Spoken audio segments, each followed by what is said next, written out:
Hello again everyone, and today I'm looking at a very interesting and potentially desirable lens, the Mitakon 50mm f/0.95, and this is the new Mark III version.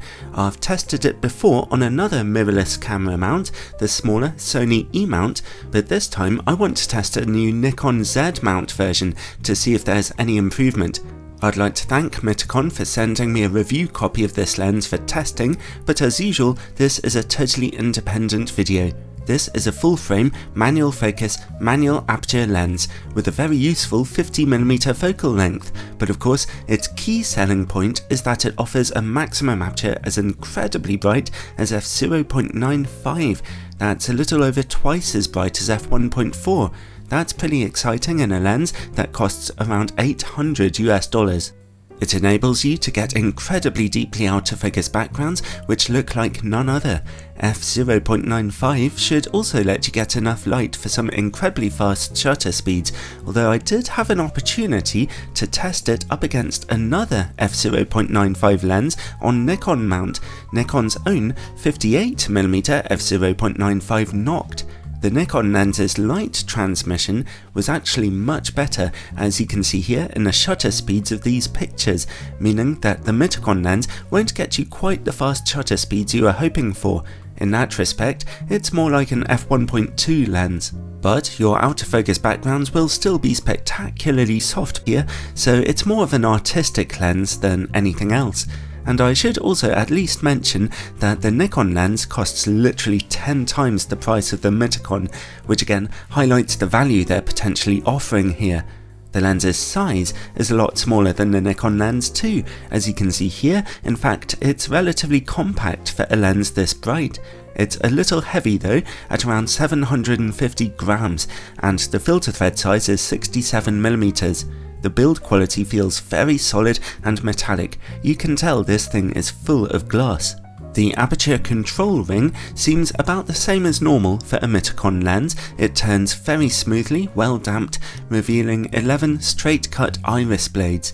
Next comes the lens's focus ring, which turns extremely smoothly with just the right amount of heaviness, and it's really precise too, turning almost 360 degrees. As you can see here, the lens does exhibit focus breathing, zooming in a bit as you focus more closely to your subject. The lens's hood, which is quite deep and well flocked on the inside, clips onto the lens positively. So that's it for build quality really. It's a very simple lens, but fairly well made. Now let's take a look at image quality.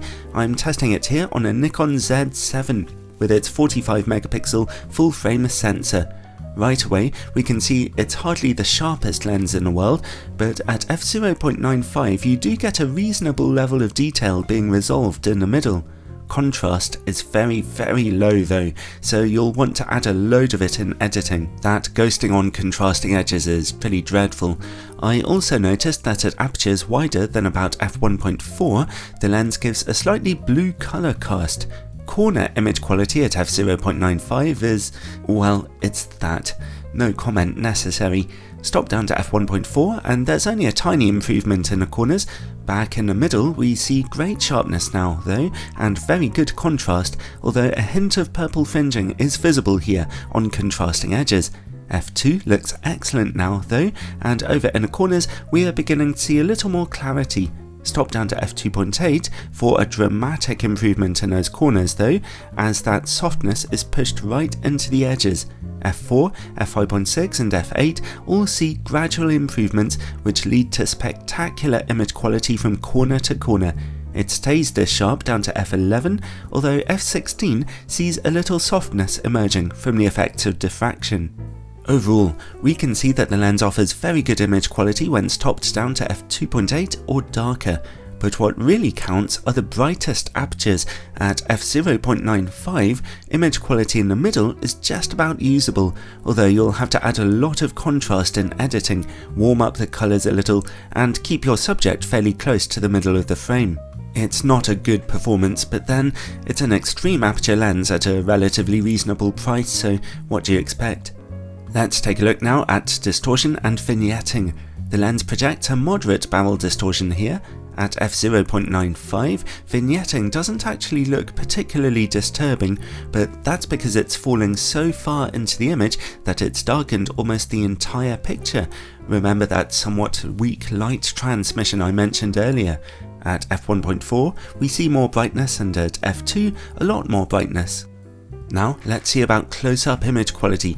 In common with previous versions of the lens that I've tested, close-up image quality is a massive weakness here, being some of the worst I've ever seen at f0.95. f1.4 sees only a touch more contrast. At f2, the image quality looks okay, and at f2.8, good contrast and sharpness have finally made a return. So yeah, a pretty serious problem there. Flaring is quite an issue for this lens as well, as you can see. It does not like working against bright light one little bit, so you should keep that lens hood on ideally. Now onto bokeh, a crucial question for a lens like this. Very often I found the bokeh looking pretty nice and smooth actually at whatever aperture I was using. Here's an example at f0.95, but you can see some pretty curious behaviour though. There's very soft bokeh in the middle, even with bright points of light. It's almost like the lens has an apodization filter within it, which it doesn't, but around the edges, physical vignetting is giving such a strong cat's eye shape to those out of focus points of light. If you stop down to f1.4, then the bokeh evens out and now looks very typical for such a lens. Here's the same image at f2.8. The bokeh characteristic of the lens is fascinating to me. It's certainly quirky. Personally, I kind of like it. It's smooth enough when I need it to be. And related to bokeh is longitudinal chromatic aberration. At f0.95, well, the close-up image quality is so poor that you can't really see anything at all there, and f1.4 is hardly any better. At f2, we finally get enough contrast to see some kind of image emerging, and there is some pink and green colour fringing visible on bokeh highlights. Stop down to f2.8 though, and it's mostly gone. So then, overall, this Z-mount version of the Mitakon 50mm f0.95 Mark III is, well, it's the same as it ever was really. It is not a lens for everyone, although for some it might be quite exciting. It doesn't offer you much in terms of technical image quality, as we've clearly seen, and manually focusing any lens at f0.95 will never be a walk in the park, but still, it can get you some very striking images if you love getting out of focus backgrounds in your pictures, and the 50mm focal length is admittedly very useful, and it's also very sharp when the aperture is topped down. Make of that what you will.